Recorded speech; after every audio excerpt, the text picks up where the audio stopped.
Mesdames et messieurs, bien bonsoir. Depuis avril 2016, le Bénin a amorcé un nouveau départ.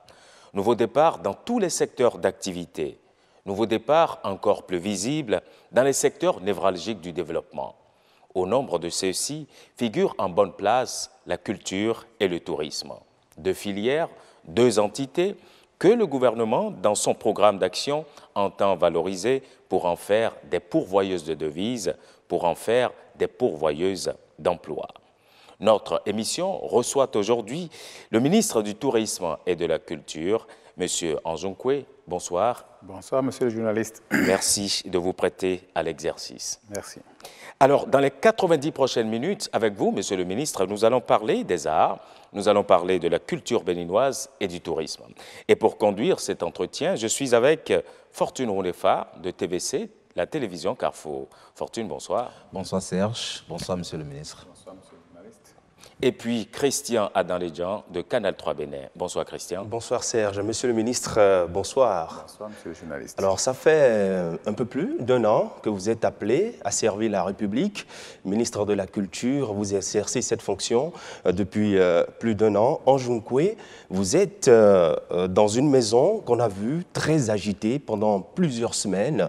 Ce ne sont ni vos collaborateurs directs, ni les travailleurs du ministère de la Culture qui, entre griffes, vous ont fait voir de toutes les couleurs, mais plutôt les acteurs culturels. Alors dites-nous, vous êtes venu dans une maison, comment se portait cette maison jusqu'à ce jour? Merci, monsieur le journaliste. Le ministère du Tourisme et de la Culture est un ministère à part entière, mais un peu spécifique. Nous avons une gestion un peu particulière. C'est la gestion des culturels. Et cette gestion, depuis que je suis arrivé, j'ai introduit pas mal de réformes. Et ces réformes sont liées à tous les constats qui ont été faits. Ces réformes ont pour fondement, d'abord, le projet de société du candidat. Ces réformes ont aussi pour fondement les constats qui ont été faits et qui font état d'un nombre très croissant de demandes, surtout au niveau du Fonds d'aide à la culture, de demandes de subventions, alors que le montant alloué ne s'améliore pas. Nous avons aussi remarqué que dans tout ce qui a été fait comme enquête, comme vérification, comme inspection, il a été révélé que parfois c'est les mêmes personnes qui bénéficient de ces subventions 3 fois dans la même année, alors que la majorité reste en marge. Je donne un exemple très simple. Lorsque vous avez en 2013 1 milliard alloué au Fonds d'aide à la culture et qu'il y a 1270 demandes pour 12 milliards, seulement 710 millions ont été attribués à 394 personnes. Lorsque vous avez en 2015 3 milliards qui ont été donnés, il y a 1818 demandes pour 20 milliards 6. Et c'est seulement 906 qui ont été servis pour 2 milliards 5. Lorsque vous avez en 2016 plus de 4000 demandes pour près de 60 milliards, il n'y avait que 2 milliards 4. Alors quel père de famille peut-il servir à ses enfants de la nourriture et voir que c'est seulement les plus forts qui s'en servent au détriment des plus faibles et des plus nombreux? C'est pour cela qu'une réforme s'imposait au niveau du Fonds des arts et de la culture. Mais j'ai été un peu déçu parce que la réforme, lorsqu'on l'a constatée au niveau des inspections et des vérifications, il a été dit que le conseil d'administration s'impliquait un peu trop dans la gestion de la subvention de l'État en lieu et place de la direction générale. Dans toutes les études qui ont été menées à ce niveau, c'est ce qui est ressorti. Alors, nous avons demandé à ces acteurs culturels, dont mon ami qui est souvent à votre chaîne de télévision, qui parle beaucoup, on leur a demandé tout simplement de nous faire des propositions de réforme. Et ces acteurs ont fait des propositions dont voici la teneur. Ici, nous avons un rapport général de la commission ad hoc des acteurs culturels sur les réformes du FAC. Alors, lorsque vous lisez la partie qui concerne le conseil d'administration, qui est le plus incriminé dans cette gestion, il est dit ceci.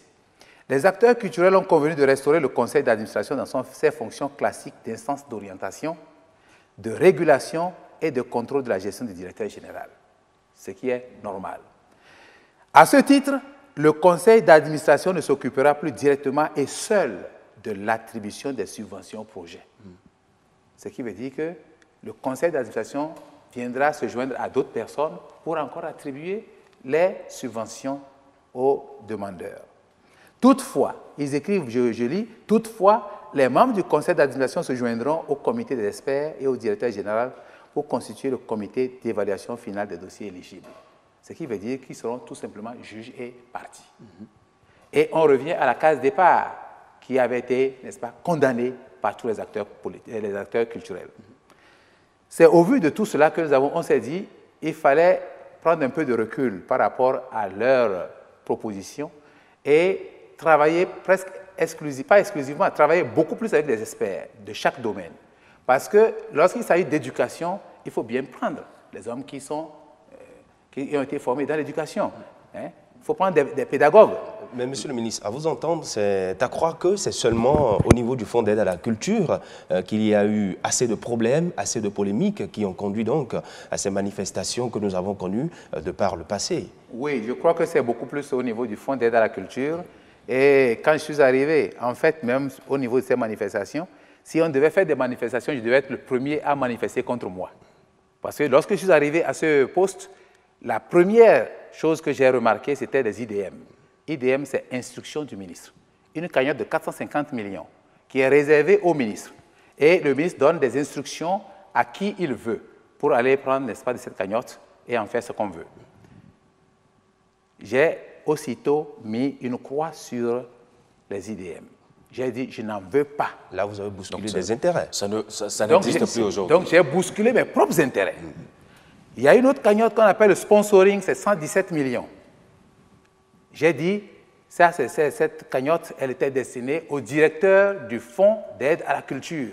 Et lui, il pouvait envoyer qui il veut pour s'en servir. J'ai dit, je mets une croix là-dessus. Mais grande a été ma surprise de constater dans ce rapport que vous avez et qui est signé du directeur actuel, que non seulement ces 117 millions existaient, mais ils ont été accrus après le collectif budgétaire. Ils ont augmenté de 46 millions. Et ça faisait 163 millions 700 000. Je ne vois donc pas pourquoi ils se plaignent à ma place. Enfin, si vous permettez, hein, monsieur le ministre, puisque on est entré directement comme ça dans tout ce qui concerne le Fonds d'aide à la culture qui devient désormais le Fonds des arts et de la culture. Tout à fait. Je dois dire que dans la préparation de cette émission, nous avons rencontré quelques acteurs culturels qui se sont prononcés d'ailleurs sur ce Fonds d'aide à la culture. Je vous propose de les suivre et puis on revient après. Le bilan au niveau du ministère de la Culture aujourd'hui, pendant les 1 an, moi, en tant que musicien professionnel, rien ne bouge. Parce que je ne peux pas dire le ministère de la Culture, sous la direction de M. Nkwe, a fait ci, a fait ceci, a fait cela. Après, c'est les commissions qui sont venues. On nous a dit, ah, le fonds travaille mal, le fonds fonctionne très mal. C'est vrai que des voix se sont élevées. Effectivement, il y a eu des grabuges. Mais ce n'est pas parce qu'il y a eu des problèmes dans une maison qu'il faut supprimer la maison. Moi, je ne vais pas être trop pessimiste, mais en même temps, j'avoue qu'après 1 an, je me pose beaucoup de questions. Je me demande ce qu'il compte faire réellement. Parce que nous savons tous que le Bénin est un scandale culturel. Et ce que nous avons de plus cher à vendre au monde, c'est la culture. On ne peut pas perdre autant de temps.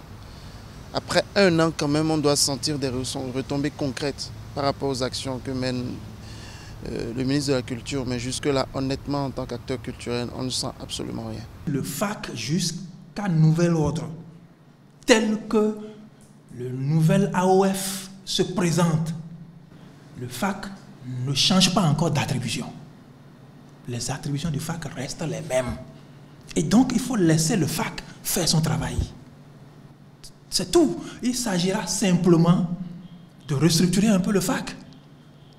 Il y a un certain nombre de reproches qui sont faits au FAC, à la gestion, à la gouvernance du FAC.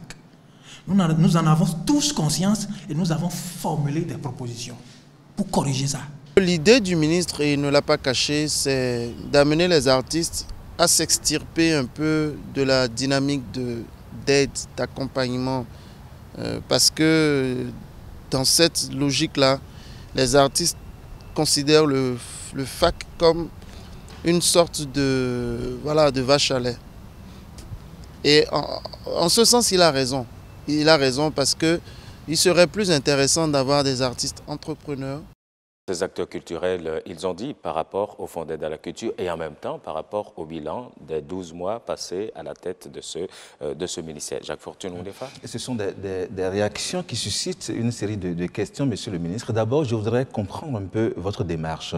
Il faut des démarches, avez-vous, des réformes, avez-vous dit, vous les avez engagées ensemble, vous avez demandé des propositions que des acteurs culturels ont faites. Ces propositions ne vous ont pas convaincu, vous avez décidé donc de revoir la copie. Est-ce que tout ça se fait ensemble avec ces acteurs culturels? Naturellement, ça s'est fait avec les experts qui sont liés à chaque thème. Lorsqu'il s'agit de bonification, on ne va pas chercher des enseignants. Lorsqu'il s'agit de système d'éducation des talents, la formation des talents, on doit aller chercher des pédagogues. Mais chaque fois, il y a eu un renfort de certains éléments. Vous savez, ceux qui sont le plus à la télévision, ce n'est pas les plus nombreux. Les plus nombreux sont là, ils se taisent, ils ne disent pas grand-chose. Ils ont participé, et pas des moindres. Si tout le monde participe, comment expliquer qu'il y ait certains qui sont vent debout contre cette réforme? Ils ne connaissent pas le fond de la réforme. Ils se plaignent plutôt peut-être tout simplement parce qu'ils n'ont pas été impliqués. Et ceux qui les poussent à se plaindre sont ceux qui étaient là au niveau du fond des arts et de la culture et qui pensent peut-être à justice, parce que lorsque vous avez un bébé que vous lui arrachez un biberon, c'est normal qu'il se plaigne. Surtout que la réforme, c'est l'inconnu. On se jette dans une sorte d'inconnu. Et lorsqu'il y a inconnu, pour tout homme, il y a une réaction toujours négative. Il y a une opposition, une résistance. Donc vous les comprenez? Je les comprends entièrement. Je voudrais revenir sur l'un des intervenants, Pascal Ouanou notamment, qui a montré que le Fonds d'aide à la culture a changé de nom, de dénomination, mais n'a pas changé d'attribution. Est-ce que vous partagez déjà ce point de vue? Il démontre que l'AOF, à savoir l'attribution, l'organisation et le fonctionnement, demeurent le même. Il y a eu quelques petites retouches à l'intérieur, mais il demeure effectivement le même. Le seul problème, c'est qu'il fallait éviter l'aide. Le mot aide n'est pas un mot développeur. Généralement, on dit en langue que l'aide n'a pas de père. Tout le monde n'est pas sincère et sans justification. Et c'est ce qui se passait effectivement. Donc il fallait changer au moins ce mot aide et nous l'avons transformé en art et culture. Voilà. Alors, Monsieur le ministre, nous allons aborder cette question d'actualité, question qui fâche et s'agrogne dans le rang de ces artistes concernés. C'est la question du paiement des artistes. Merci. Et je l'ai appris aussi avec vous à la télévision. C'est un dossier qui m'a été révélé en janvier passé, qu'il y avait eu un excédent de demandes et qui avait généré des dettes de l'État. Il faudrait que je vous dise la vérité. La première personne à qui j'ai fait recours, c'était le chef de l'État, qui s'est vivement préoccupé de cette situation. Et en partant la fois passée à Addis Abeba, j'ai demandé que nous puissions inscrire cette dette dans le budget actuel afin de voir si on a l'autorisation, afin de voir comment l'éponger. Si effectivement c'est une dette, parce que ça peut ne pas être une dette. Donc, vous n'avez pas cherché à vérifier? Justement, il y a eu un premier audit, puisque le chef de l'État avait lancé un premier audit qui a été fait. On n'a pas encore les résultats. Mais même quand nous avons inscrit, il a été demandé qu'un audit plus fin soit organisé avant tout paiement. Donc c'est une préoccupation partagée par le gouvernement, c'est une préoccupation partagée par nous, et on espère que de pareils incidents ne vont plus se produire. Parce que lorsqu'une loi sort, il faut qu'on puisse la respecter. Il y a eu plein de problèmes que vous avez rencontrés et vous vous êtes dit aujourd'hui il faut remettre les choses dans l'ordre, ce qui vous a conduit donc à des réformes. Rapidement, nous allons revenir sur ces réformes-là que vous avez prévues, engagées pour que renaisse véritablement la culture béninoise. Merci beaucoup. Les réformes ont été basées sur ce livre que nous appelons la Charte culturelle de la République du Bénin. Et tout ce qui est écrit ici transparaît dans les statuts de l'artiste. Alors, lorsque vous lisez au chapitre 4, Aide à la création, 4.1, l'État béninois garantit aux créateurs d'œuvres de l'esprit la libre expression de leur inspiration et de leur talent, tout en souhaitant qu'ils respectent les principes moraux et éducatifs les plus élémentaires. Dans ces conditions, les institutions publiques apporteront un appui matériel et financier aux créateurs les plus méritants. Ce soutien, qui n'aura aucune visée dirigiste, se traduira sous forme de récompenses, subventions, prêts ou toutes autres formes d'assistance susceptibles de stimuler la création.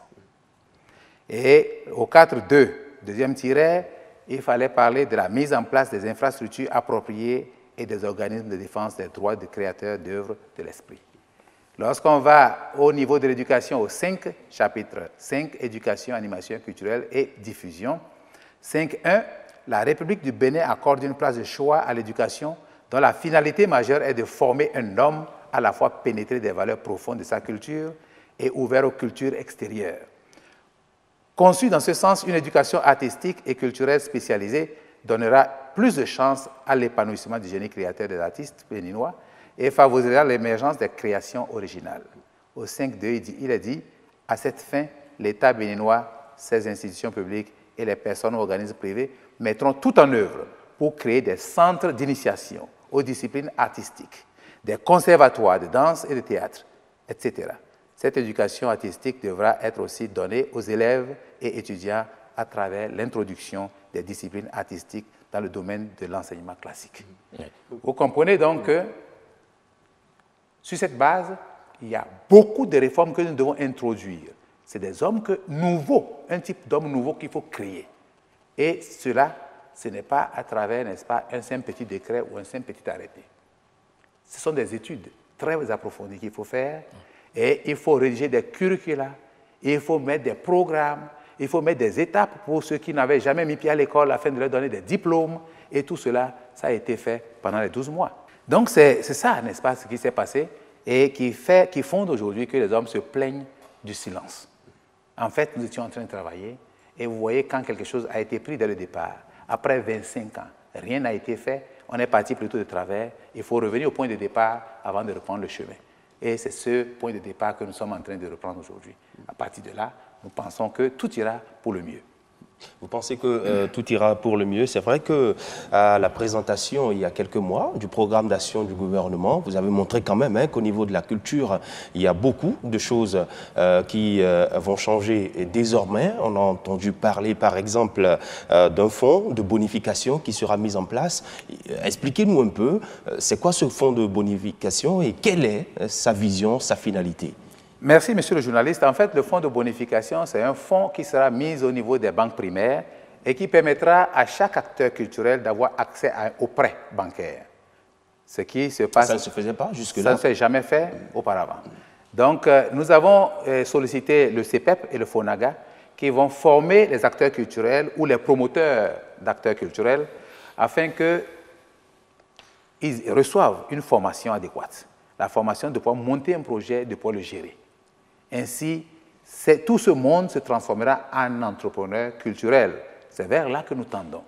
Donc, le fonds de bonification sera juste un fonds pour payer soit partie ou totalité de l'intérêt qui sera généré par ce prêt. Donc, l'artiste aura à retourner le prêt. Si c'est 90% au niveau du fonds de bonification, donc il aura à payer 10% du taux d'intérêt. Si c'était 100%, donc il n'aura pas de taux d'intérêt à payer au niveau de la banque.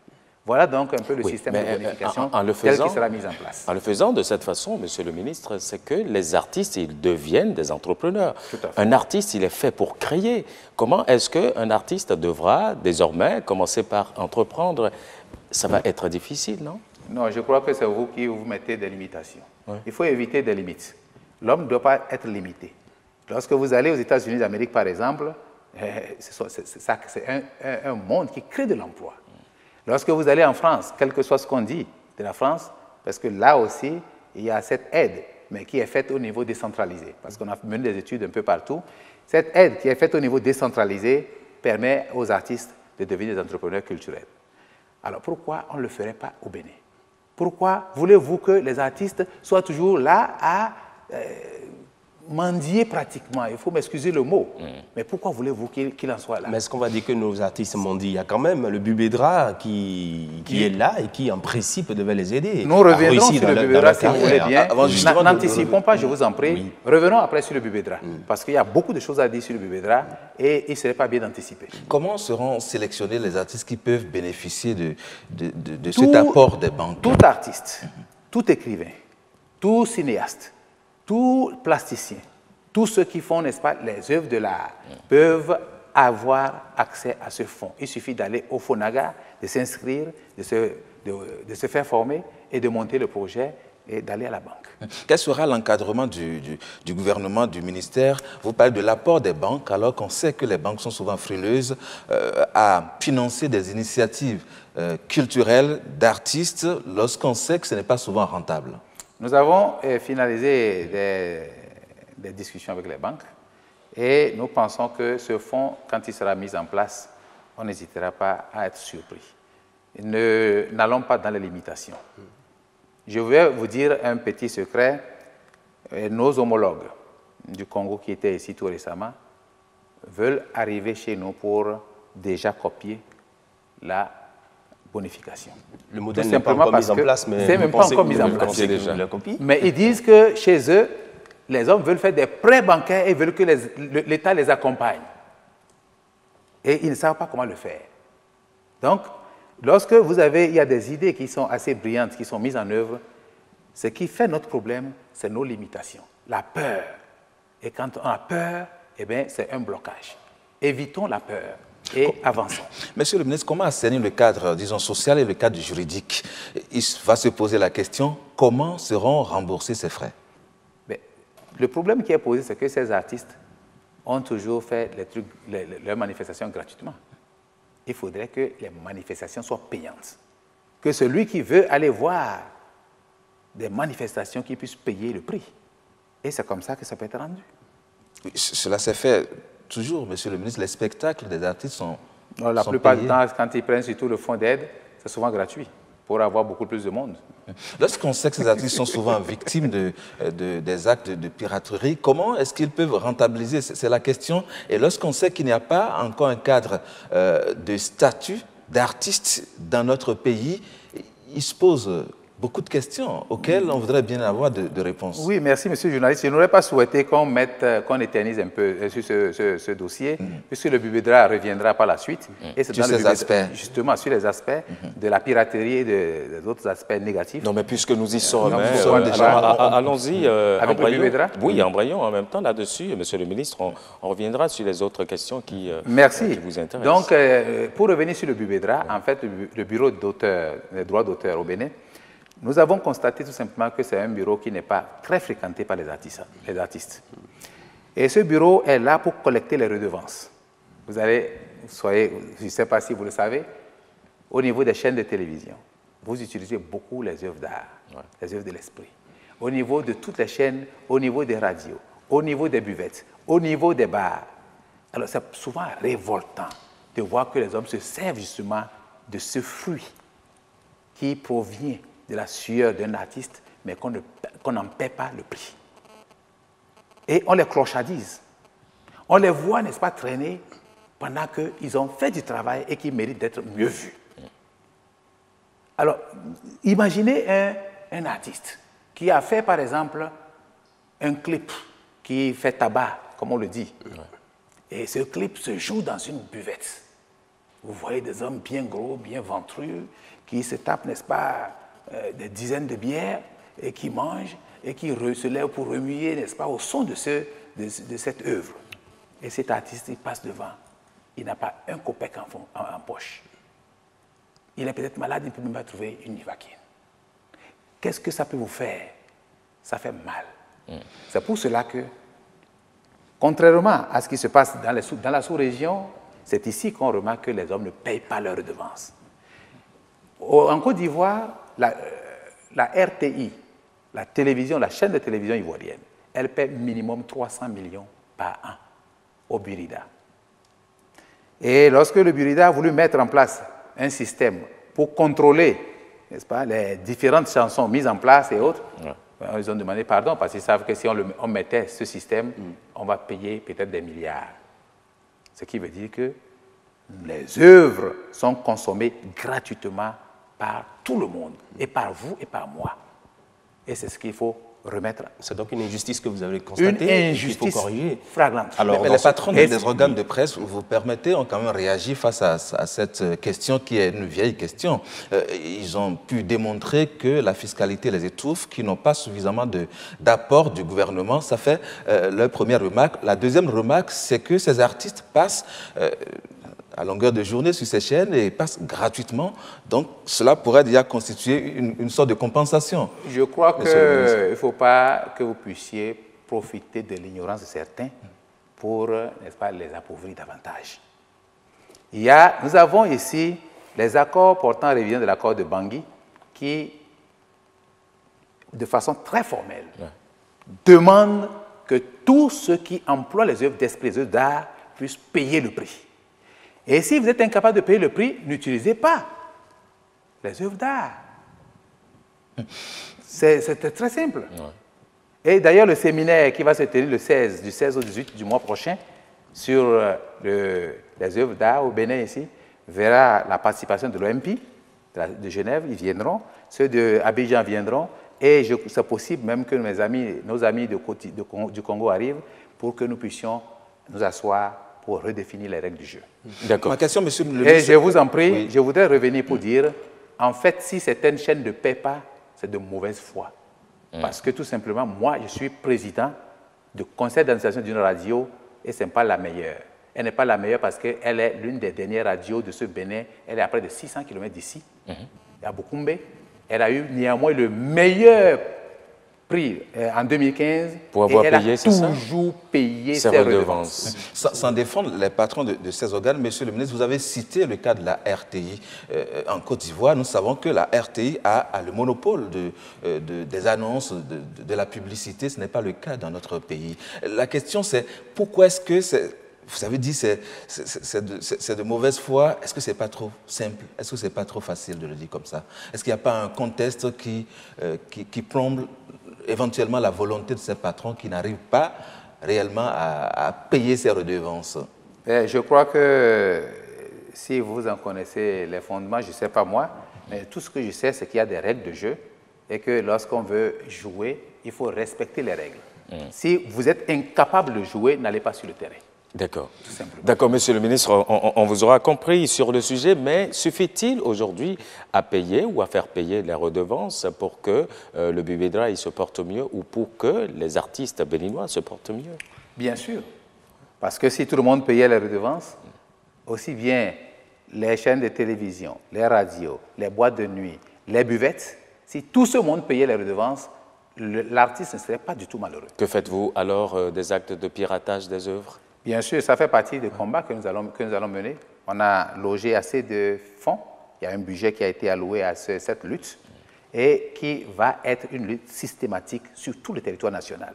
Nous avons saisi plusieurs tonnes l'an dernier d'œuvres piratées. Et cette année, nous allons continuer. Donc, il n'y a vraiment pas de problème à ce niveau-là. Alors, monsieur le ministre, vous avez apporté beaucoup de réformes, il y a des innovations également au niveau du ministère de la Culture notamment. Ça circule beaucoup depuis un moment, on entend parler de l'agenda culturel. C'est une innovation, de quoi s'agit-il? Merci, c'est une innovation tout simplement parce qu'on a voulu désormais faire profiter à tout le pays du budget de l'État. Et ceci étant, nous avons recentrer les disciplines. Nous avons mis, par exemple, pour cet agenda culturel 2017, 15 disciplines. La première discipline qui devait passer, c'est le théâtre. Alors ça se fera de la manière suivante. Chaque commune va préparer, pour celles qui en ont les moyens, une troupe théâtrale, une ou deux. Et ces troupes peuvent aller compétir au niveau départemental. Et les départements vont sélectionner les meilleures troupes départementales qui peuvent compétir au niveau national, au niveau des manifestations des arts, les marchés des arts, qu'on appelle Manas. Et c'est à la fin de ces Manas que nous allons choisir la meilleure troupe et la primer, lui donner la récompense requise. Si c'était au niveau des jeunes talents, Ceux-là, non seulement auront des récompenses, mais ils peuvent avoir des bourses d'études pour aller à l'extérieur ou bien aller dans les meilleures écoles de la place. Donc, pour ces manas, j'ai dit tantôt que les promoteurs étrangers viendront pour assister et pouvoir sélectionner les meilleures troupes, les meilleurs danseurs, les meilleurs chanteurs pour les promouvoir à l'extérieur. Alors, donc, voici un peu le modèle qui est juste un échantillon de ce qui peut paraître très prochainement. Nous avons fait les observations et c'est en cours d'édition. Existent donc les différents festivals qu'on pouvait voir à gauche et à droite? Les festivals individuels ou privés ne sont pas interdits. D'accord. Mais l'État ne les sponsorise plus. Il ne donne plus de subventions à ce niveau. Si vous êtes libre de faire votre festival, mais c'est la bonification. On ne peut plus aller chercher de l'argent qui peut vous aider. Au Fonds des arts et de la culture pour financer ça. C'est terminé. Ouais. Voilà. C'est la bonification qui peut vous aider. Les meilleurs sélectionnés, Monsieur le ministre, qui vont donc participer à des festivals, aussi bien au plan national qu'international, que vont-ils devenir? Est-ce qu'il y a des fonds prévus pour ceux-là? Oui, les meilleurs sélectionnés, bon, on va leur donner des récompenses. Et si c'est des jeunes, parce que nous avons oublié la formation des jeunes, et il faudrait qu'on en revienne. Si c'est des jeunes talents, on peut leur donner des bourses pour des études. Voilà. Ou bien on les met dans des écoles spécialisées afin qu'ils puissent, n'est-ce pas, s'épanouir. Justement, Monsieur le ministre, lorsque vous parlez de cette compétition que vous allez lancer dans les 12 départements du pays, surtout au niveau des pièces de théâtre qui seront présentées, ça va même à cette question, que va finalement devenir le FITEB?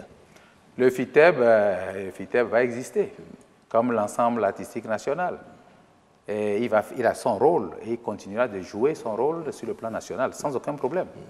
Je crois même qu'il a eu un accroissement de ressources financières pour mieux impacter tout son travail, le travail qu'il fait sur le plan national et sur le plan international. Oui. Vous avez tantôt parlé de la formation et la promotion des jeunes talents. Comment est-ce que vous allez pouvoir les détecter?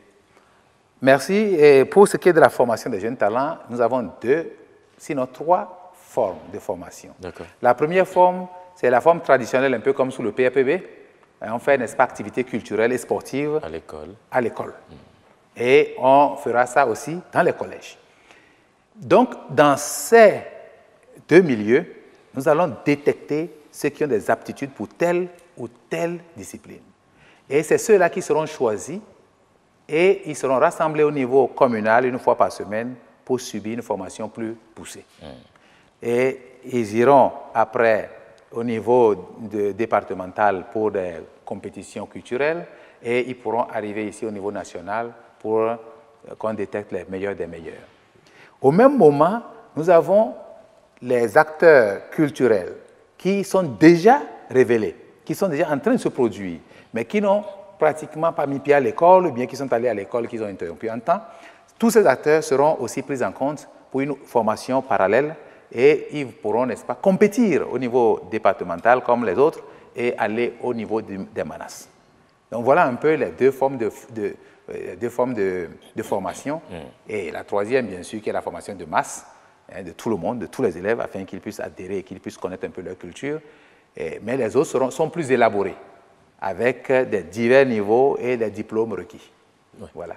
En la matière, justement, en matière de détection de talents, il s'est trouvé qu'autour des festivals qui se faisaient, on pouvait détecter également des talents. Comment est-ce que, cette fois-ci, on ne va pas retomber dans les mêmes erreurs, dans les mêmes travers que ce qui se faisait, Monsieur le ministre? Non, je crois que pour les talents révélés, il n'y a aucun doute, tous ceux qui sont jeunes encore, qui veulent aller à l'école, même les plus vieux, ce n'est pas interdit, ils peuvent repartir à l'école de la culture. Maintenant, pour ceux qui sont au niveau des collèges, je crois que les directeurs et les professeurs pourront eux-mêmes détecter, sans problème, les instituteurs, les maîtres, les directeurs d'école, ils pourront détecter ces talents-là et les envoyer à la formation. Comme c'est une formation, si l'enfant ne tient pas, il retourne à son école, ce n'est pas un problème. Lorsque vous parlez de formation, ça renvoie quand même à la mise en place d'un certain nombre d'instruments, notamment les infrastructures pour accueillir ces jeunes talents que vous voulez former, les enseignants également. Est-ce que dans votre plan d'action, tout cela a été mis en place? Nous avons prospecté toutes les communes du Bénin. Nous avons vu les infrastructures qui peuvent servir à notre programme. Et nous avons mis aussi ce qu'il faut comme matériel didactique pour accompagner.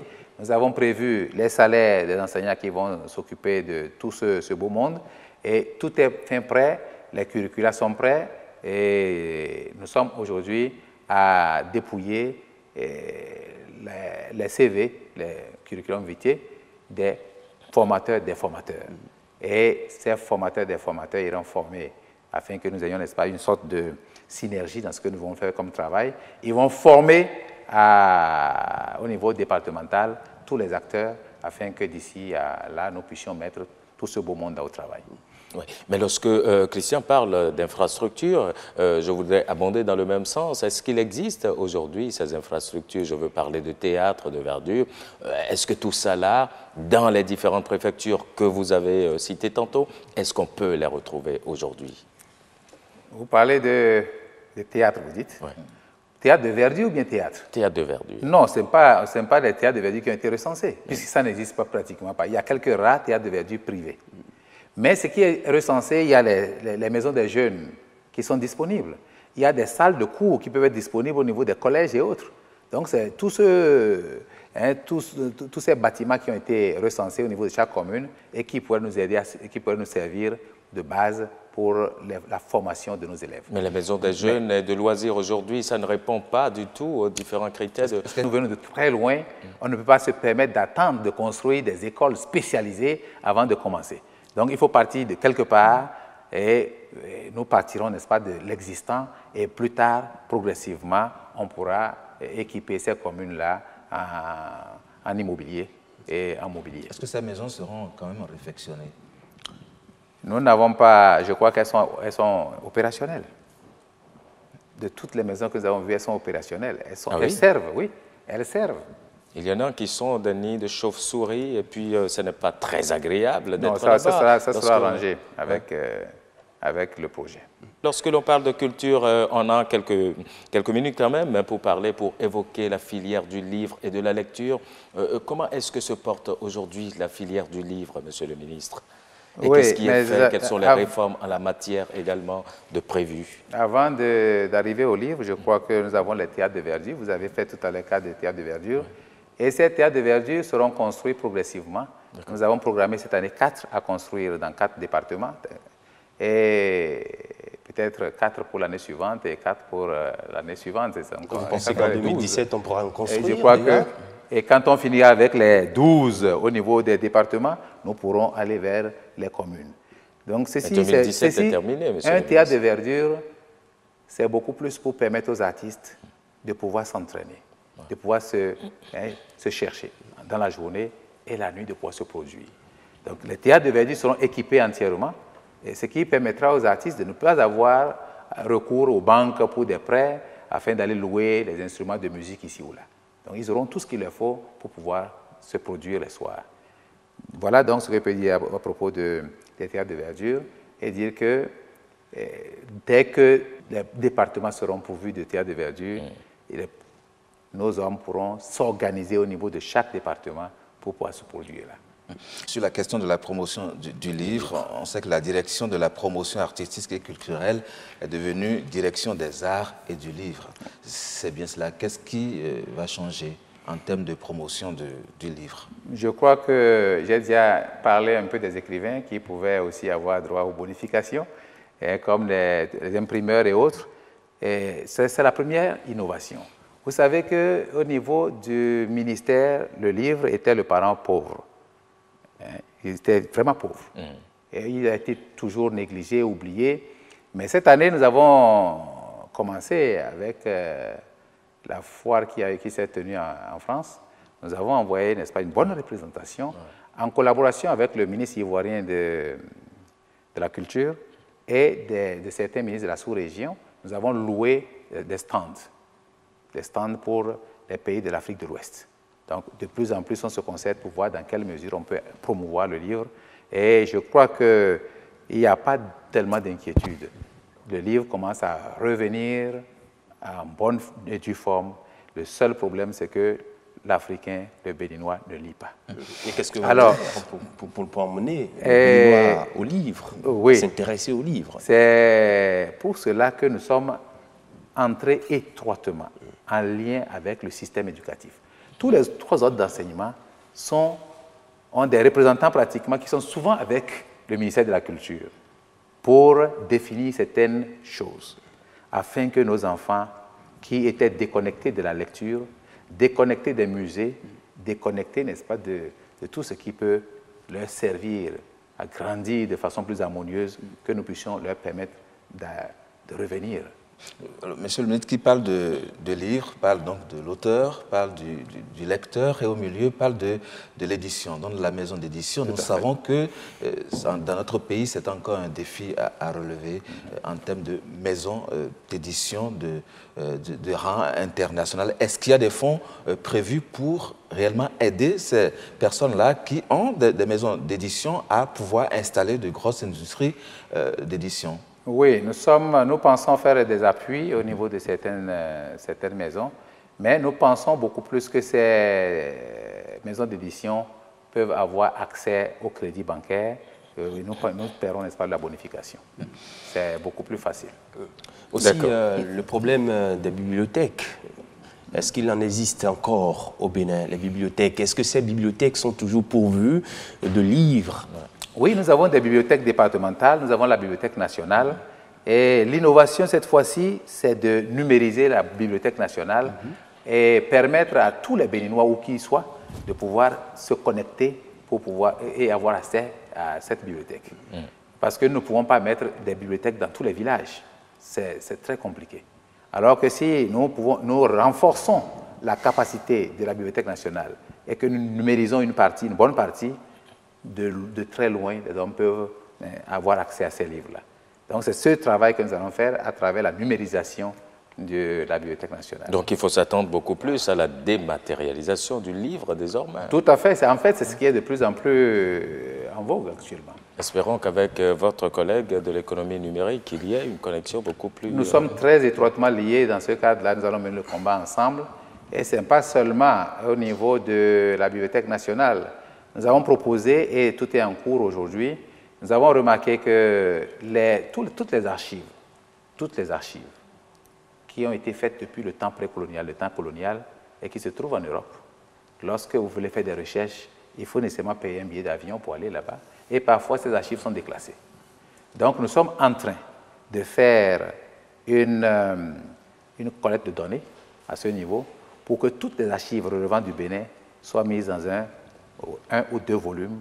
Et à partir de là, nous allons les numériser pour qu'on puisse les mettre sur un site ici au Bénin et n'importe qui puisse avoir accès à toutes ces données-là. Monsieur le ministre, on va aborder maintenant la deuxième partie, celle qui concerne la promotion du tourisme. Mais avant, une question quand même à propos du Théâtre national. On se rappelle, l'ancien président de la République a posé la première pierre du Théâtre national. Ça, c'est derrière les tours administratives. Aujourd'hui, ce projet est-il toujours d'actualité pour qu'on termine sur ce sujet? Oui, on ne pourra pas terminer ce sujet parce qu'il y a encore d'autres problèmes qui n'ont pas été abordés. Et non, cette pierre qui a été posée est une pierre à histoire, puisque nous avons été traduits au tribunal par des personnes qui avaient déjà acheté ces parcelles sous le même régime. Et l'histoire est pendante au niveau du tribunal. Donc, ce qui veut dire que c'était peut-être, on avait tiré en l'air. C'était du pipeau. Bon, je ne voulais pas dire du pipeau, mais... Donc, non, sinon le Théâtre national, nous avons pensé qu'il faudrait plutôt revaloriser tout ce qu'on avait existant.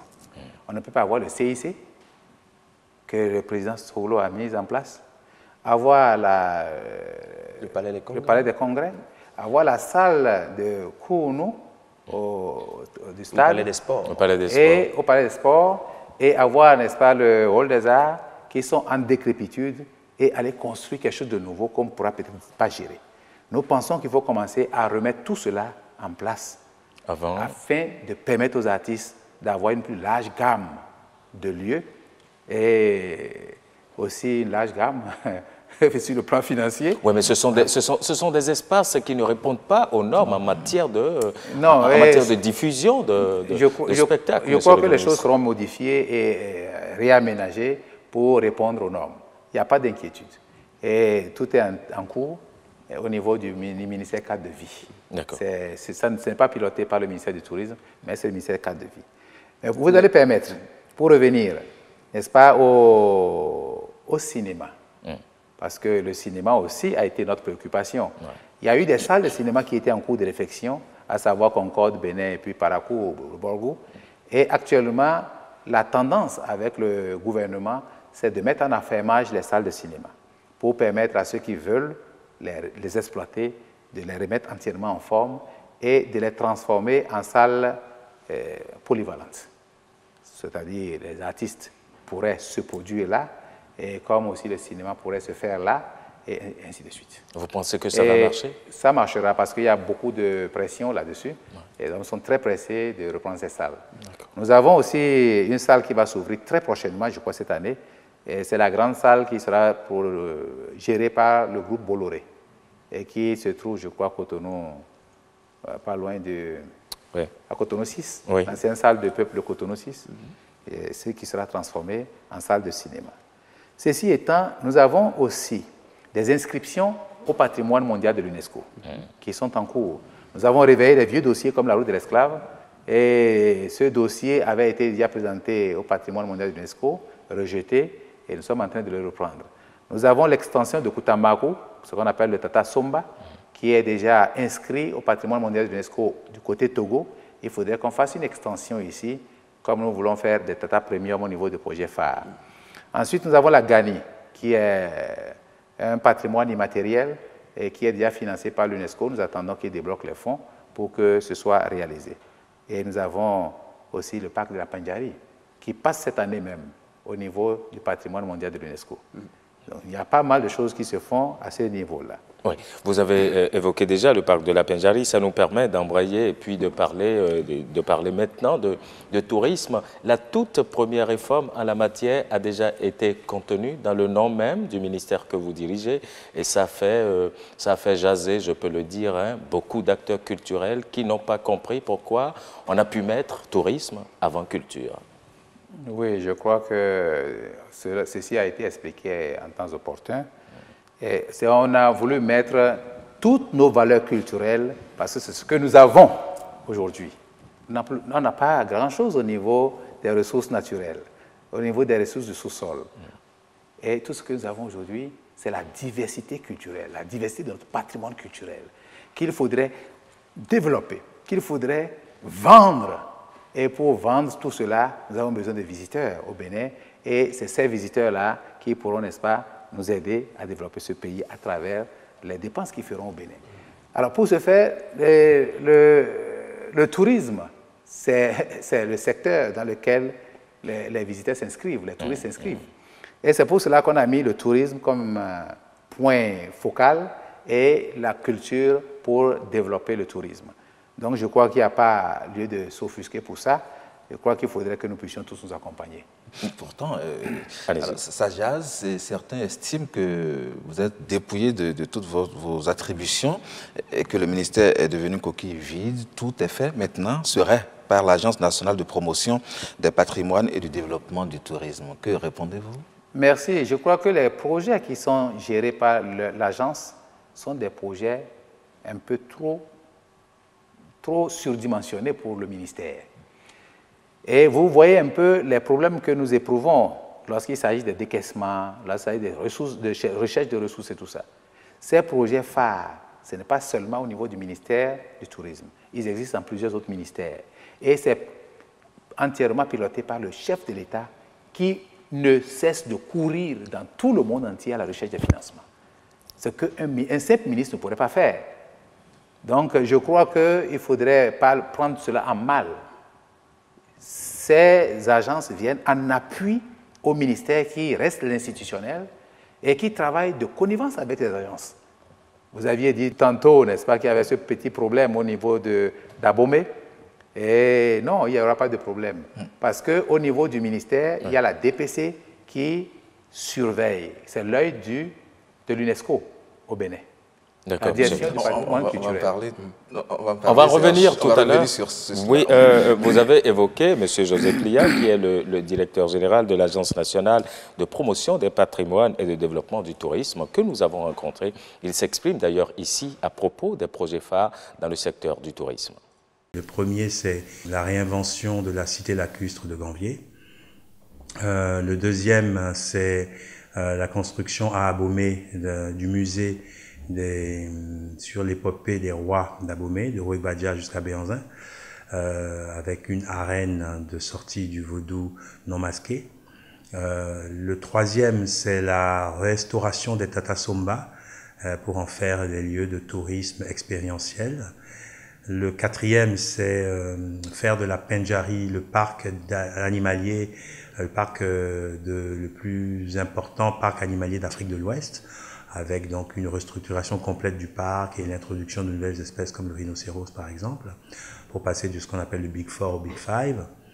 Le cinquième, c'est Porto Novo, avec la construction à Porto Novo d'un musée des arts, culture et civilisation vaudou, et attenant à ce musée, un peu comme à Abomey, une arène, théâtre de verdure, de sortie du vaudou masqué. Et enfin, les deux derniers projets phares sont sur Ouida. Le premier, c'est l'arrondissement d'Avlekété, une zone qui est réservée à la construction d'hôtels, une zone balnéaire. Dans Ouida même, deux choses. La première, c'est la reconstitution à l'identique de la cité historique de Ouida, en lien avec la route de l'esclave. Donc le fort français, le fort portugais, qui existe déjà mais qui sera restauré, et le fort français, le fort anglais seront reconstruits à l'identique. Toute la ville sera restaurée comme une ville ancienne, comme au XVIIIe siècle, pour en faire vraiment une ville touristique. Et puis, le chemin qui mène de la place aux enchères jusqu'à la porte du non-retour sera également réaménagé. La porte du non-retour sera restaurée. Et à côté, toujours dans l'arrondissement de Djegbadji, à côté de la porte du non-retour, le développement d'un centre touristique avec hôtel, restaurant et une marina où on pourra passer du bon temps. C'est visiblement de très beaux projets, Monsieur le ministre. Jacques Fortuny. Vous avez déjà commencé à aborder la question à polémique. On commence par là, avant d'aller dans les autres détails. Abomey, qui devra être restauré. Nous avons entendu M. Plia parler de la récréation à l'identique de la cité historique de Ouida. Question à polémique des historiens notamment et des hommes de lettres également. Il y a l'écrivain béninois Florent Kouazotti qui a publié une tribune dans un des journaux de béninois qui a parlé de la défiguration programmée d'un des sites les plus emblématiques du patrimoine historique, le musée Palais d'Abomey. Ceci, dit-il, en violation flagrante avec les principes sacro-saints de l'UNESCO qui a consacré le site patrimoine mondial de l'humanité et qui exige qu'aucune construction ne vienne en altérer la forme ni l'esprit ayant présidé à son édification originelle. Ce sont des propos de l'écrivain béninois Florent Kouazotti. Que répondez-vous à ces inquiétudes? Au cours de la restitution des études de faisabilité, à la dernière rencontre avec le chef de l'État, le chef de l'État avait instruit les spécialistes de l'université, la DPC, la Direction du patrimoine culturel, qui est l'œil de l'UNESCO au Bénin et qui rencontre à l'UNESCO sur l'évolution de ce site de façon régulière. Et ils ont demandé qu'il y ait une concertation afin d'éviter que ceci soit déclassé. Parce qu'on peut effectivement connaître un déclassement et là, ce serait l'effet inverse par rapport à ce que nous recherchons. Donc, une concertation est en cours et on verra bien comment gérer le dossier pour éviter tout désagrément. Pour aller un peu dans les détails, à quoi va ressembler ou vont ressembler désormais, si ce projet arrivait à terme, les musées d'histoire d'Abomey? Les musées d'histoire d'Abomey seront des musées modernes, un peu comme ceux que nous voyons en France, peut-être pas aussi modernes que ceux-là, mais ils seront assez modernes, mais très grands, parce que nous avons beaucoup d'objets à ranger dans ces musées. Nous avons remarqué tout simplement depuis quelques jours qu'il y a des objets qui circulent encore en dehors de ceux qui ont été emportés par le colon. Certains circulent encore dans les mains des privés. Et nous pensons très prochainement voir dans quelle mesure on peut les récupérer, peut-être contre récompense ou quelque chose. On le fera très prochainement pour ajouter à la collection déjà existante afin de faire de nos musées de véritables endroits où nos jeunes pourront s'instruire par rapport à tout ce que leurs parents fabriquaient, par rapport à tout ce que les parents faisaient de la culture.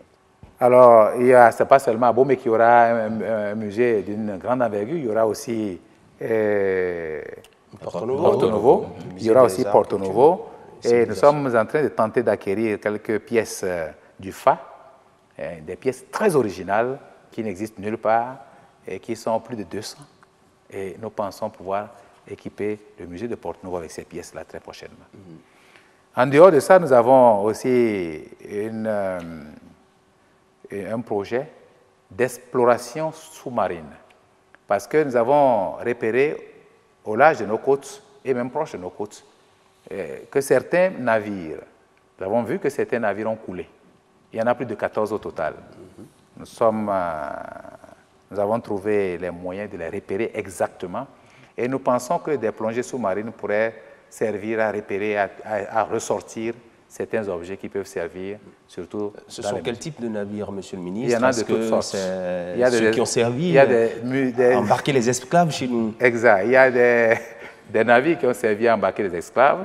Il y a eu des révoltes d'esclaves et finalement les navires ont coulé. Mais il y a aussi des navires commerçants. Et il y en a qui ont pris feu. Donc on ne peut pas vous donner la liste parce qu'elles sont un peu... ce n'est pas à livrer. Mais je crois que très prochainement, il y a une équipe qui travaille avec l'armée, nos amis de l'université et le ministère ensemble pour ces explorations. D'accord. Alors, ces projets, ces différents projets, c'est beaucoup d'argent, c'est beaucoup de financement que tout cela nécessite. Monsieur José Plia s'est prononcé d'ailleurs sur le financement de ces différents projets. La grande partie de la mobilisation des fonds seront des fonds nationaux, des fonds de l'État, parce qu'il y a une volonté de ce gouvernement d'investir dans son patrimoine, de croire en son tourisme et de dire c'est d'abord notre affaire et c'est nous qui devons amorcer la pompe. Donc c'est une somme assez importante, je crois on est autour de 600, presque 700 milliards qui vont être injectés dans le tourisme et dans les projets phares en particulier, de la part de l'État. Et parce qu'il y a cet effort et cette volonté extrêmement affirmée de l'État béninois d'investir, mais comme par hasard, les investisseurs viennent d'eux-mêmes, parce qu'ils se disent, voilà un pays qui croit en son tourisme, qui met autant d'argent, qui met de la volonté, alors d'un seul coup, les gens viennent. Je donne l'exemple tout simple de la Pendjari. Sur la Pendjari, nous avons fait appel pour la gestion du parc à African Park Network, qui est une ONG sud-africaine qui gère plusieurs parcs en Afrique de l'Est. Ils sont venus, ils ont une délégation de gestion, ils doivent rendre des comptes, il y a un cahier des charges. Mais le simple fait, quand ils sont arrivés, habituellement dans les pays où ils ont l'habitude de travailler, c'est eux, ONG très puissantes, qui apportent l'argent et c'est seulement après coup que les États, voyant le bien fondé de la chose, commencent à y mettre un petit peu. Là, ça a été l'inverse, ils ont été les premiers surpris. Immédiatement, quand le contrat a été signé, le Bénin a décaissé 2 milliards pour amorcer la pompe. Et cet effort exceptionnel qu'ils ont vu, les a convaincus que voilà, on avait une vraie volonté pour développer notre tourisme. Ça va être pareil dans tous les projets. Tous les projets patrimoniaux, c'est l'État qui sera prioritairement à la manœuvre et bien sûr la Banque mondiale, le FMI, donc les bailleurs de fonds publics et parapublics vont être sollicités et bien sûr, des investisseurs privés. Alors, M. José Plia, il parle justement du groupe sud-africain African Parks Network qui va gérer donc pour les 20 ou les 25, pour 20 à 25 ans quand même, le parc de la Pendjari. Certains observateurs trouvent que vous avez carrément bradé le parc qui est une richesse béninoise. Oui, je vous remercie pour cette question, mais je voudrais dire qu'il faudrait éviter, lorsqu'on n'est pas très informé, éviter de tomber dans les travers. Parce qu'à force de critiquer toujours, on n'avance pas. Lorsque nous avons annoncé, en fait, ce n'est pas un groupe sud-africain, c'est un groupe qui est en Afrique du Sud. C'est un groupe international, ils ont 12 parcs à travers l'Afrique. Lorsque nous avons annoncé cela au président du Burkina Faso, il était agréablement surpris. Il a dit, lorsque vous n'avez pas les moyens de votre politique, il faut nécessairement s'adjoindre à certaines personnes qui les ont pour pouvoir, n'est-ce pas, mener à bien votre politique. Qu'est-ce que nous perdons en demandant à ces hommes de venir nous aider à surveiller nos parcs, de venir nous aider à améliorer nos parcs, de faire en sorte que les touristes puissent arriver massivement au Bénin pour aller dans les parcs. Qu'est-ce que nous perdons? Je ne vois pas ce que nous perdons. Mais qu'est-ce que nous gagnons, monsieur le ministre, s'ils viennent et que l'argent repart? L'argent repartira comment? Ouais. Lorsque le touriste vient et qu'il descend dans un hôtel ici à Cotonou, et qu'il va descendre dans un hôtel même dans la Pagnari, ce n'est pas African Park qui empoche l'argent. C'est peut-être le droit d'entrée au parc qui peut générer des ressources pour African Park. Mais les hôtels, ce sont des privés. Et les nuitées, c'est l'État. Les autres taxes, c'est l'État. La consommation de tout ce qui est culturel, c'est le privé. Donc, je crois nécessairement qu'il faut que nous puissions regarder et ne pas avancer trop vite des idées négatives qui viennent, n'est-ce pas, décourager certaines personnes de bonne volonté. On se suspecte trop, c'est pas bien. Vous voulez faire du développement du tourisme un pôle économique véritablement prospère pour notre pays, le Bénin. Mais à côté du tourisme, puisque vous l'avez d'ailleurs appelé tout à l'heure, il faut quand même développer aussi l'hôtellerie qui est une partie du tourisme. C'est vrai que nous avons vu un certain nombre de décisions du gouvernement par rapport aux hôtels qui appartiendraient à l'État, que l'État a récupéré. Aujourd'hui, dans votre programme d'action, qu'est-ce que vous voulez faire de ces hôtels-là? Merci. Et lorsque je suis arrivé dans ce ministère, la première chose qui a été faite, c'était un état des lieux. État des lieux pour mieux comprendre les dysfonctionnements des hôtels. Et c'était la première chose qui est ressortie, c'est la mauvaise qualité du service. Je suis sûr que lorsque vous allez dans les hôtels, rares sont les hôtels où un réceptionniste sourit, alors que c'est le b.a.-ba de l'hôtellerie. Ne parlons plus des autres domaines, sécurité, hygiène et tout le reste. Alors, après cela, nous avons des réceptifs hôteliers qui nécessitent une mise à niveau. Tout simplement parce que ça se dégrade. Ce n'est pas entretenu. L'entretien n'existe pas. Et nous avons constaté une prolifération d'hôtels clandestins. Alors, il fallait, n'est-ce pas, revenir sur les cas que vous venez de citer. Nous avons aussi remarqué qu'il y avait des hôtels, à savoir l'hôtel Bénin Marina Hotel, l'hôtel Croix du Sud, l'hôtel PLM Alejo, qui est en fait, ce n'est pas l'ancien réceptif hôtelier, c'est la partie vide, les 8 hectares qui sont du côté de la mer, et le motel d'Abomey, qui avait été repris des mains de l'État par des privés. Et nous avons donc commandité une étude parallèle par rapport à tout ce qui avait été fait auparavant. Nous avons demandé à des experts de nous faire une analyse et de nous dire un peu ce qu'il faut faire, parce que tous les rapports étaient au rouge. Lorsque vous allez au motel d'Abomey, il n'y a pas une seule chambre qui soit disponible et dans laquelle vous puissiez passer la nuit. Alors que lorsqu'il prenait, il y avait assez de chambres. Il a même construit des bungalows, mais il est incapable d'entretenir. Tout est parti en fumée et les hommes sont dans leur deuxième année sans salaire. Au niveau de Croix du Sud, nos amis les Libyens qui ont acheté cette Croix du Sud, alors que Croix du Sud était déjà sur un dossier brûlant, il y avait un conflit déjà là-dessus, pour lequel les hommes réclamaient 2,5 milliards. C'est sur ce conflit que le gouvernement précédent a vendu cet espace. Nous avons récupéré le personnel et ces Libyens, comme pas malheur pour eux, ils sont entrés en guerre, ils n'ont jamais mis la moindre brique. Et pour Akwakpa, c'est le groupe Akaka, un groupe sud-africain, qui n'a jamais mis le moindre copec. Alors, vous pensez que pour développer le tourisme, on doit pouvoir continuer par rester à attendre que ces hommes-là, un jour, se décident à venir. Le business, pour développer un pays, il faut qu'on soit responsable. Et c'est cette responsabilité que le gouvernement a prise. Ça n'a rien à voir sur le plan politique.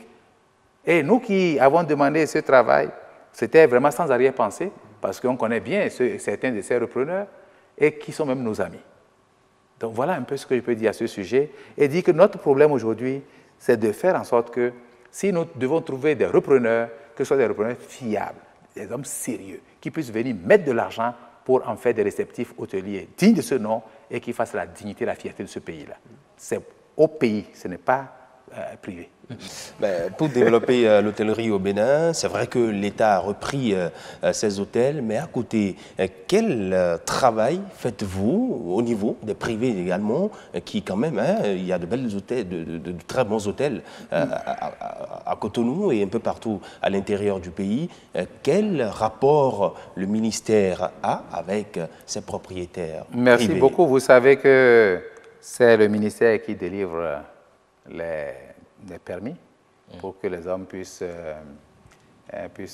ouvrir les hôtels. Mais nous pensons en un premier temps qu'il faut mettre un accent sur la formation, sur le renforcement des capacités. Parce que nous avons remarqué que pour ceux qui travaillent dans ces hôtels et qui ont même fait des écoles, parce que ce n'est pas tout le monde qui a fait école, tout ce monde-là est dépassé par le développement du tourisme. C'est un secteur qui évolue excessivement vite et les hommes ne sont pas à la hauteur.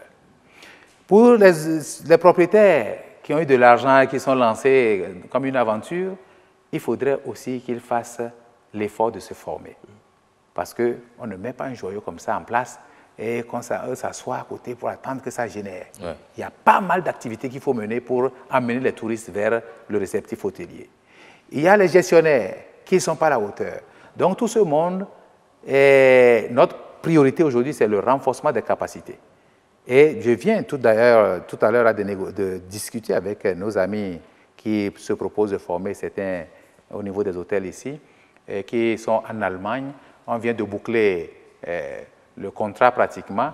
Et le 15 juin prochain, 10 jeunes de l'hôtellerie devaient se mettre en route pour l'Allemagne et se faire former là-bas pour 6 mois. Un financement de l'État béninois. Un financement purement de l'Allemagne, de nos amis de l'Allemagne, c'est des privés. Et nous allons les accompagner avec les billets d'avion pour qu'ils puissent s'y rendre. Et chaque 6 mois, donc quand ceux-là finiront, ils reviendront, on leur donnera un petit pécule pour voir s'ils peuvent ouvrir quelque chose eux-mêmes. Sinon, ils peuvent repartir dans les réceptifs hôteliers et 10 autres partiront. Donc, nous allons choisir, peut-être sélectionner 20 afin que les 10 autres se mettent à étudier l'allemand ou bien donc l'anglais pour être à la hauteur de l'autre côté. Et chaque fois, ce sera comme ça. Ça, c'est une formation. C'est une des formations. Nous sommes en négociation. Sinon, on a fini de négocier. Avec même les hôteliers, nous allons mettre en place bientôt un comité pour gérer ce dossier. C'est des jeunes retraités de l'hôtellerie, qui sont des experts en hôtellerie en Europe, qui viendront ici. Ils seront logés par nos hôteliers. Et ces jeunes retraités vont donner des cours gratuits. Ils vont prendre un réceptif comme réceptif hôtel-école, pour y former les jeunes. Donc l'ambition du gouvernement d'asseoir un tourisme pourvoyeur de devises, c'est déjà là. Tout à fait. Et nous sommes en train, avec le ministère de l'enseignement secondaire et de la formation technique, est en train de mettre un lycée technique très moderne et qui va s'occuper aussi de former dans le domaine du tourisme. Là, il faut avouer qu'on évolue beaucoup. Il y a le Maroc qui a signé un contrat avec nous et il se propose d'arriver ici en juin, si nous les invitons. Ceci, ça sera pour former les cadres à la classification des hôtels, parce que nos hôtels ne sont pas classifiés. Quand vous voyez, on ne sait pas combien d'étoiles il y a sur les hôtels. Et ils pourront aussi former des guides touristiques. Et dans le domaine de la formation des guides touristiques, nous sommes en partenariat avec un organisme chinois qui va former à partir du 11 juillet prochain à Tapoa, au Niger, 20 guides touristiques du parc du W. Et ces guides, ces Chinois plutôt, ils veulent suivre l'évolution du parc dans le domaine écotouristique pour voir s'ils peuvent en faire une destination au Bénin pour les Chinois. Et donc, ils vont certainement mettre beaucoup plus d'argent pour améliorer le parc du W. Tout cela, ce n'est pas encore trop officiel, mais voilà un peu ce qui se fait. Comment est-ce qu'on fait pour développer le tourisme intérieur chez nous au Bénin? Merci. Je crois que lorsque vous regardez le parc hôtelier national, Il compte aujourd'hui 1082 établissements, non compter les hôtels clandestins. Et nous avons aujourd'hui 14 775 chambres pour 34 755 lits. Et je crois que d'ici la fin de l'année, ça va exploser. Alors, lorsque vous avez autant de réceptifs hôteliers, vous avez un pays aussi beau, mais que le Béninois ne connaît pas. Le Béninois n'apprend pas à bouger. C'est tout cela qui fait qu'il n'y a pas une synergie d'action. Lorsqu'on connaît l'autre, on se rend compte que c'est son frère. Et que toutes les barrières qu'on avait mises par rapport à... qu'on nous avait peut-être inculquées, elles sont brisées. Ça permet, n'est-ce pas, de fraterniser, ça permet de se comprendre, de se connaître et ensemble de vendre notre pays, d'aller dans la même direction. C'est pour cela que le ministère a inscrit certaines manifestations cette année, qui est l'année internationale du tourisme interne. Donc nous avons inscrit ces activités en tenant compte des différentes destinations qui ont été préparées par les agences de voyage avec nos partenaires hôteliers et le ministère. Et ces destinations permettront à chaque Béninois de pouvoir aller où il veut pour découvrir le Bénin, du nord au sud, de l'est à l'ouest. Et nous avons rabaissé les prix pour permettre à chacun d'en profiter. Je sais que les Béninois sont trop friands de la brique. Ils aiment plutôt mettre des briques plutôt que d'aller prendre du plaisir. Et il vaut mieux prendre ce plaisir-là afin de mieux développer le pays et de vivre plus longtemps. Voilà. Monsieur le ministre, toujours dans le domaine du tourisme, on parle de la reconstruction de logements inspirés des Tatas. Ça, nous sommes dans la partie nord-ouest du Bénin. Aussi, la cité lacustre de Gambier, qui est un projet qui tient véritablement à cœur au chef de l'État. Qu'est-ce qui sera fait? Ce qui sera fait au niveau de Gambier, par exemple, c'est réinventer la cité lacustre. Ça veut dire tout simplement que si vous avez beaucoup observé, dans les temps anciens, il y avait des bus qui quittaient Lomé et qui traversaient la frontière pour amener des touristes ici, et ils allaient tous à Gambier. Il est bien vrai que ça a repris timidement cette année, mais ce n'est pas encore ça. Et les touristes sont un peu déçus parce que Gambier, à l'origine, était sur pilotis avec des chaumes. Ce n'était pas des toitures en tôle. Actuellement, il y a eu le ciment qui a remplacé tout. Il y a eu la tôle et tout est devenu très insalubre. Alors, le projet vise à penser d'abord à l'environnement. Il faut penser d'abord à l'environnement pour rendre l'environnement plus fréquentable. Et ensuite, penser à refaire les bâtiments tels qu'ils étaient à l'ancienne, tels qu'ils étaient auparavant. Ainsi, ça permettra que désormais, quand les gens viendront, qu'ils disent c'est un truc typiquement, ce sont des maisons typiquement béninoises.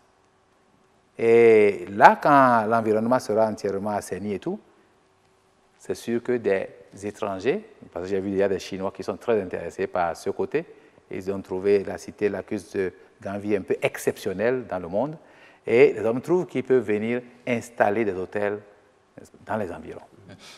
Il y a des citoyens qui vivent déjà sur l'eau, sur pilotis, vous avez dit. Est-ce que le projet va consister à les déloger ou va-t-on les accompagner déjà à assainir l'environnement? On va les accompagner. Ils seront accompagnés et si vous voyez bien la maquette, je crois que vous comprendrez qu'on va juste leur reconstruire leur cadre de vie à l'ancienne et ils vont intégrer. Oui. Alors, on va achever, hein, mais avant de terminer, Monsieur le ministre, le temps, il va très vite. Parlons de cette actualité à propos des œuvres culturelles hein, du Bénin dispersées à travers le monde, particulièrement en France. Le Bénin veut récupérer ces objets royaux. Où en est-on aujourd'hui sur cette question? Merci. Et le Bénin a adressé au gouvernement français une requête faisant état de ses préoccupations de voir les objets emportés malheureusement par les soldats français après la guerre de 1892, de voir tous ces objets revenir au Bénin parce que leur lieu de détention et d'exposition sympa à la France. Voyez-vous, moi je me pose parfois une question. Qu'est-ce qu'un Français penserait s'il venait avoir je sais pas, la couronne de Louis XIV ou un autre monarque français détenu dans un musée africain? Eux-mêmes, Français, après la Seconde Guerre mondiale, ils sont allés rechercher les biens culturels en Allemagne. Et on a mis des lois pour sécuriser ces biens, mais on met des lois pour sécuriser les biens qui ne leur appartiennent pas aussi. C'est un peu aberrant. Nous sommes allés, effectivement, il y a des commissions techniques qui travaillent. Nous pensons relancer, puisque actuellement, vous savez, il y aura bientôt changement de régime, nous pensons relancer le combat, mais ne pensez pas que ce sera aussi simple. Exactement. Ce n'est pas une affaire de jour au lendemain où on ira revenir sur la tête chargée, n'est-ce pas, du trône du roi. Je ne sais pas. Ce n'est pas que ce ne sera pas comme ça. Peut-être pas non plus, monsieur le ministre, une affaire d'échange de correspondance, puisque le ministère français des Affaires étrangères a répondu à la correspondance du Bénin et a, semble-t-il, donné une fin de non-recevoir, en réalité, à la demande du Bénin, pour citer simplement ce qu'a dit Jean-Marc Ayrault, ministre des Affaires étrangères français. Il dit que les biens que vous évoquez ont été intégrés de longue date au domaine public immobilier de l'État français. Ils sont soumis au principe d'inaliénabilité, d'imprescriptibilité et d'insaisissabilité. Voilà. Ce qui signifie, nous avons donc ratifié la Convention de 1970. Cette Convention entre en vigueur en 1997. Il n'y a pas de rétroactivité. Cette convention n'entre même pas en action en 1997. Elle entre en action l'an dernier, puisque c'est seulement l'an dernier qu'on l'a envoyée officiellement à l'UNESCO. Non, je crois qu'il faudrait éviter les limites et positiver. C'est ça qui nous manque le plus. Il faut avoir le courage et il faut positiver. C'est un combat que nous menons, un combat d'idées, un combat, n'est-ce pas, pour ramener ce qui nous appartient. Pourquoi mettons-nous les limites avant d'avoir combattu? Nous allons repartir, voir, n'est-ce pas, les prochains ministres de la culture et des choses, et même le président.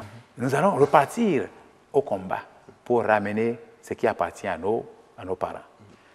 Je peux rassurer que pour le domaine réservé, dans le domaine des religieux, puisque les religieux aussi ont emporté une certaine partie. Bien sûr. Pendant qu'ils venaient avec la croix, ils emportaient des trucs. Mais nous avons vu les responsables qui se promettent d'arriver ici au Bénin pour qu'il y ait un débat.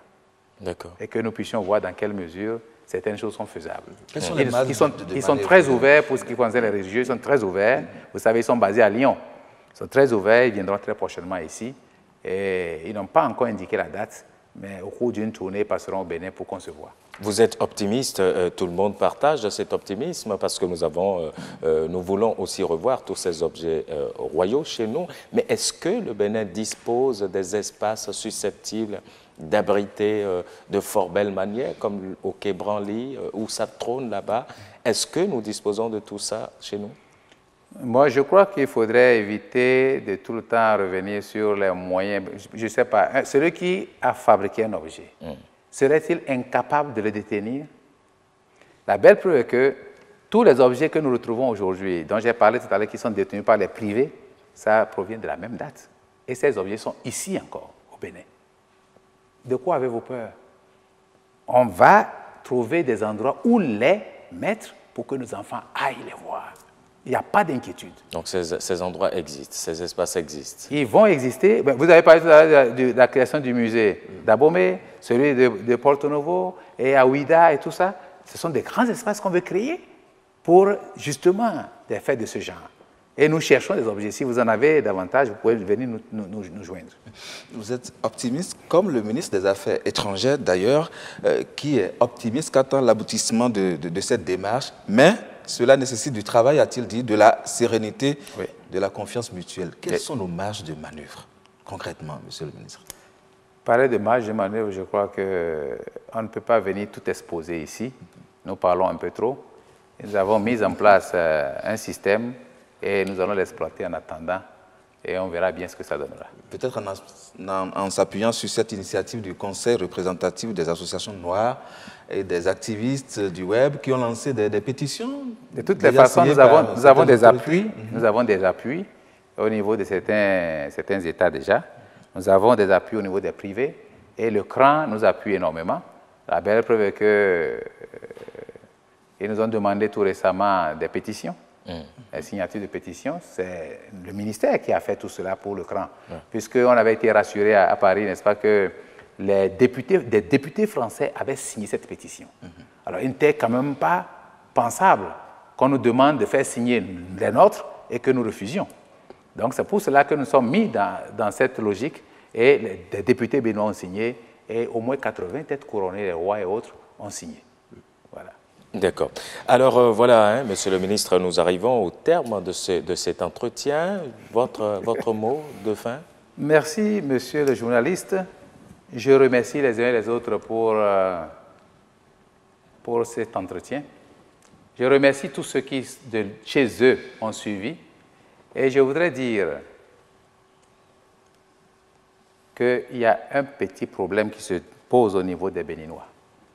Ce petit problème, c'est le manque de confiance en nous-mêmes, le manque de confiance en l'autre, la suspicion mutuelle. Et j'exhorte les uns et les autres à se départir de tous ces défauts.